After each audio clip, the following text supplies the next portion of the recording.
কয়েকটা রাজ্যের হাইকোর্টে মহামান্য আদালতে আমার ভার্চুয়াল হিয়ারিং ছিল, তারপরে অ্যাপেক্স কোর্টেও একটা ছিল, এবং পরবর্তীকালে আমাদের মিনিস্ট্রিতে একটা কনফারেন্স ছিল।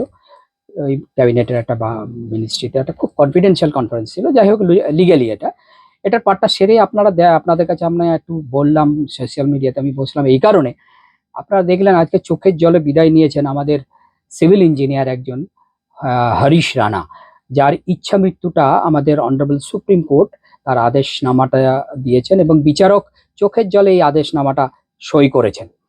আপনি জানেন 2013 সাল থেকে এই হরিশ রানা ইনি স্থায়ীভাবে নিস্তেজ হয়েছিলেন, মানে পার্মানেন্ট ভেজিটেটিভ যাকে বলে।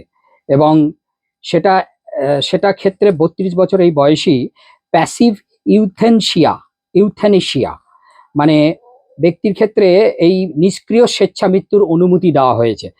আমাদের আন্ডার আর্টিকেল 21-এ কিন্তু যেমন রাইট টু লিভ, আমাদের বেঁচে থাকার অধিকার আছে, তেমনি একটা মর্যাদার সঙ্গে মৃত্যুরও একটা অধিকার দিয়ে রেখেছেন।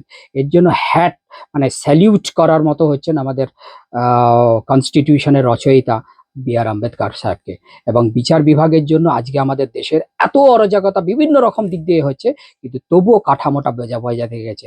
আজকে এই ইচ্ছা মৃত্যু আমাদের কাছে খুব পেইনফুল, খুব দুঃখের, যা বর্ণনা করা যায় না।